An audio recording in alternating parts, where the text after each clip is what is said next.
मुखर्जी साहब, ज़ाहिर है अमेरिका की तरफ से तो कोई मौक़िफ़ नहीं सामने आ रहा है, मगर ट्रंप ने धमकी दी थी हमास को कि शराइत कबूल करो वरना इसके नताइज होंगे। इसराइल कह रहा है हमने किया जो भी किया।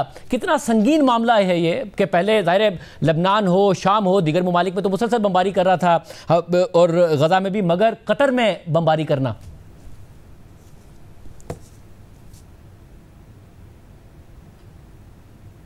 जी, मैं ये कहूँगा कि ये एक अपने लेवल की एस्केलेशन है। उसकी वजह ये है कि अमेरिका जो है और कतर के बड़े गहरे रवाबित हैं, ताल्लुकात हैं, मेजर नॉन नेटो एलाय है। यूएस सेंट्रल कमांड का जो रीजनल हेडक्वार्टर्स है वो कतर के अंदर है, अल उदैद एयरबेस। कतर जो है दुनिया का सबसे बड़ा जो है एक्सपोर्टर ऑफ एलएनजी है। और कतर जो है कि ताल्लुकात अमेरिका के साथ बहुत देरीना है। कतर के साथ जो है एक इनडायरेक्ट रिलेशनशिप इजराइल का भी रहा है। तो ये जो है एक आई think it's a bigger level escalation. अब ये बहुत बड़ा प्रॉब्लम क्रिएट होगा अमेरिका के लिए, क्योंकि अमेरिका को बैलेंस करना है, इजराइल को भी और फिर अरब ममालिक को भी। अब सऊदी अरब और यूएई जो हैं वो सोच रहे हैं कि भाई ये कहाँ जाके ये मामला रुकेगा, कि आज आपने कतर पे हमला कर दिया, चले वहाँ तो हमास है, कल को हम पे भी क्या हमला हो सकता है। तो आई थिंक अरब ममालिक की तरफ से अमेरिका के ऊपर बहुत बड़ा पुशबैक आएगा।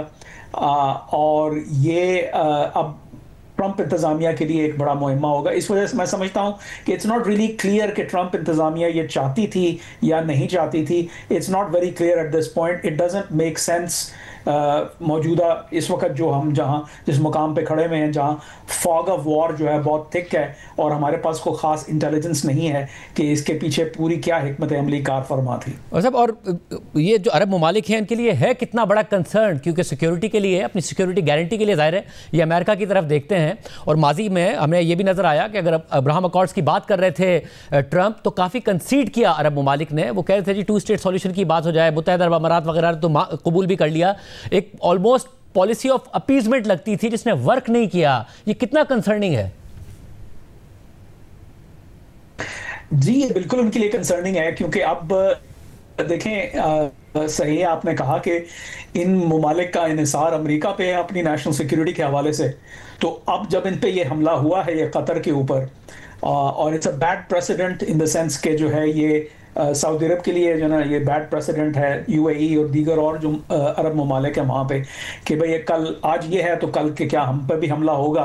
तो फिर जाहिर है फिर वो अमेरिका पे कहेंगे कि भाई आप हमारे सिक्योरिटी गारंटर हैं, ये किस किस्म की सिक्योरिटी गारंटी है। तो आई थिंक अमेरिका इस वक्त जो है वो बड़ी मुश्किल पोजीशन में है। और इस वक्त जो है ये I think it's a really complicated 3-वे सिचुएशन। एक तरफ इसराइल है, दूसरी तरफ एक और एलाय है, दोनों एलाइज हैं।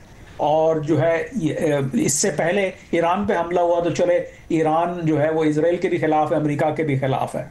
लेकिन ये जो हुआ है ये it's like I said it's in a league of its own, इसकी जियोपॉलिटिकल सिग्निफिकेंस। मतलब और ज़ाहिर इसराइल के साथ खड़ा रहा है अमेरिका, मगर आप समझते हैं ये भी अनप्रेसिडेंटेड है कि एक ट्रंप की इंतज़ामिया में कि जितना इसराइल ने एक्ट किया कि ईरान के साथ मुज़ाकरात हो रहे थे उस वक्त हमला कर दिया, ज़ाहिर अमेरिका खड़ा हो गया बाद में। अब ये मुज़ाकरात हो रहे हों और उसी चीज़ पर डिलिब्रेशन हो रही हो कि जो प्लान है ट्रंप का सीज़ फायर के हवाले से, क्या इसराइल ज़्यादा बेकाबू है ट्रंप इंतज़ामिया के अंडर?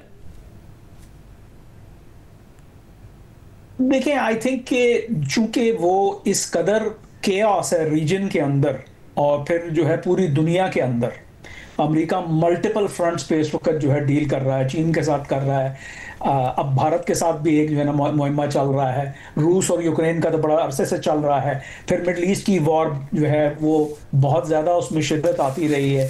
तो ऐसी सूरत हाल में जो है ये हैरत की बात नहीं है कि इसराइल जो है वो चांसेस ले रहा है, रिस्क ले रहा है कि चले जो है मतलब इस वक्त जो है ये भी हम कर सकते हैं। यानी जब वो डिसीजन मेकिंग होती है तो क्या फैक्टर्स, क्या ड्राइवर्स होते हैं, क्या जो है इंपेरेटिव्स और कंस्ट्रेंट्स का बैलेंस किस तरीके से निकलता है। आई थिंक कि ये चूंकि जो केओस है वो एक ऐसे अनप्रेसिडेंटेड लेवल पर है ग्लोबली, तो उसमें आई थिंक वो उसका जो है ना फायदा भी उठा रहे हैं। फिर ये भी याद रहे कि जो इस वक्त जो हुकूमत है इसराइल की वो बहुत ज़्यादा अंडर प्रेशर है, तो उसको भी पुश बैक करने की ज़रूरत है। तो वो जो है I think this was the decision. Like I said it's too early to say anything जो है ना डेफिनेटिवली, लेकिन जो इस वक्त जो मुझे नजर आ रहा है वो ये है कि this is a really complicated, जो अगर पहले कॉम्प्लिकेटेड था मामला तो अब तो it's exponentially far more complicated.